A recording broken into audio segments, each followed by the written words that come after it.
Je tenais, avant que l'épisode commence, à vous remercier pour tous vos retours concernant les masterclass. Je souhaitais également vous dire qu'une formule étudiante est désormais disponible sur le blog. Les formules enfants arrivent très bientôt. Bon épisode!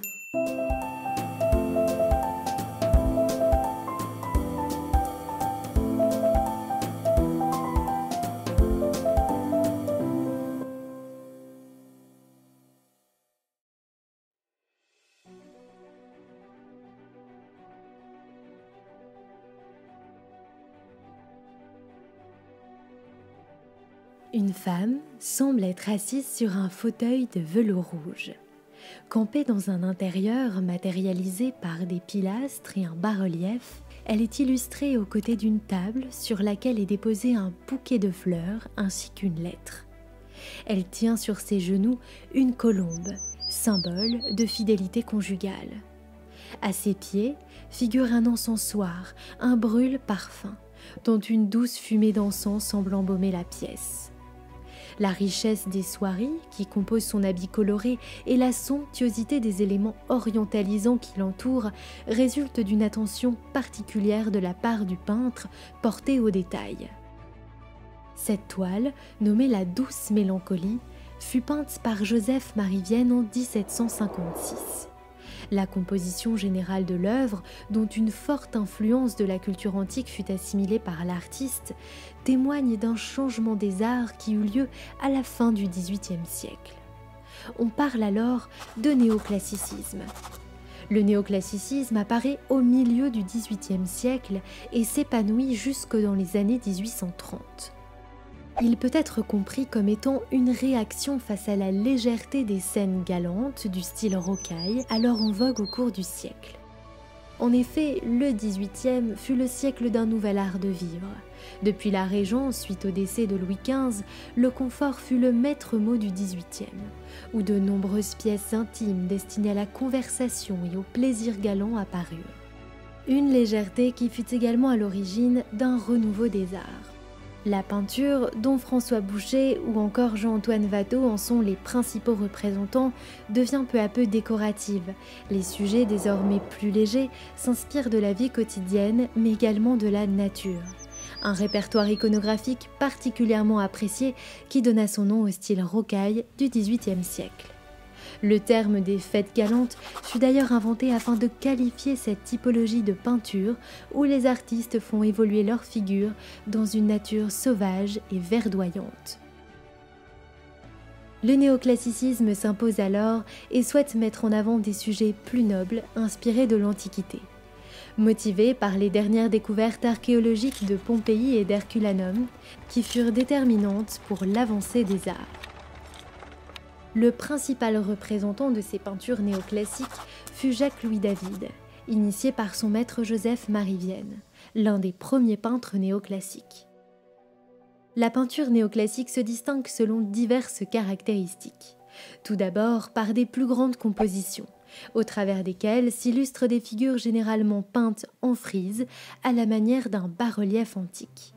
Les scènes sont souvent figurées à l'intérieur dans un environnement délimité par une architecture antique. Pilastres ou colonnes structurent ainsi l'espace. Les compositions s'apparentent à des peintures d'histoire et visent à mettre en avant des valeurs morales comme le courage ou la loyauté. Le but est alors de peindre le beau idéal, décor parfait dans un espace parfaitement structuré, respectant ainsi les codes académiques de l'époque. En s'inspirant des toiles de Nicolas Poussin, l'objectif est ainsi de renouer avec ce que l'on nomme le grand style. La mort de Germanicus, datée de 1627 de Nicolas Poussin, fut notamment à l'origine de cette influence. La composition générale s'articule à la manière d'un sarcophage antique. Les figures sont en effet disposées en frise au devant d'une architecture antique. Le Serment des Horaces est probablement l'œuvre néoclassique la plus connue. Exposée au musée du Louvre, elle fut peinte par Jacques-Louis David en 1784 dans le cadre de la première commande royale de l'artiste. Le choix du sujet est révélateur d'une nouvelle approche stylistique. David met en effet en avant un sujet antique, à savoir la fondation de Rome, bien loin des sujets galants et frivoles qu'il a pu admirer auprès de son premier maître François Boucher. L'ensemble de la toile témoigne d'un retour volontaire au classicisme, tant dans la composition générale des individus en frise devant des colonnes antiques que dans la précision des tenues et des détails archéologiques. David peint sa toile selon un dessin très précis et porte une attention particulière aux détails. L'un des fondements du néoclassicisme repose en un traitement lisse et précis des éléments afin de donner l'illusion de la réalité, soit une parfaite maîtrise de la peinture académique. Selon Antoine Schepper, l'œuvre est en réalité le manifeste de ce style nouveau qui imprégna les arts jusqu'au milieu des années 1830. La peinture néoclassique marqua ainsi le coup d'envoi d'une nouvelle esthétique face à un art qui s'essouffle et qui fut considéré comme trop léger. Il était alors fondamental de renouer avec la tradition, l'Antiquité et bien évidemment la grande peinture d'histoire où les vertus civiques et morales devaient être illustrées. Le néoclassicisme devait ainsi répondre aux écrits et aux pensées du célèbre Winckelmann, historien de l'art. Fervent opposant de la peinture rocaille, Winckelmann admirait l'art grec et en définissait ses caractéristiques, à savoir la noble simplicité et la grandeur calme. C'est ainsi que le néoclassicisme s'est épanoui dans les arts jusque dans les années 1830, et pas qu'en peinture. Nous pouvons également retrouver une sculpture néoclassique, notamment auprès du célèbre Canova.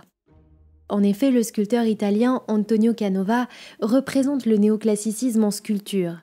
Son œuvre, Psyché, ranimée par le baiser de l'amour, témoigne totalement des caractéristiques néoclassiques de l'époque. Un groupe sculptural inspiré des formes simples et pures de la tradition grecque antique. D'ailleurs, sa sculpture s'inspire grandement d'une peinture découverte sur le site archéologique d'Herculanum, qu'il a pu notamment visiter lors de son voyage en Italie en 1787. Vous l'aurez compris, le néoclassicisme marque une véritable rupture avec la peinture du début du XVIIIe siècle.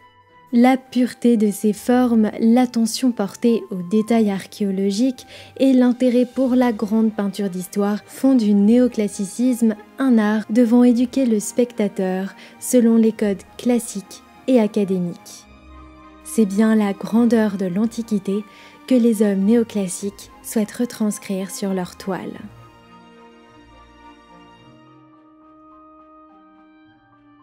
J'espère que cet épisode vous aura plu. N'hésitez pas à vous abonner à la chaîne et à partager l'épisode. Je vous dis à très bientôt pour une nouvelle vidéo.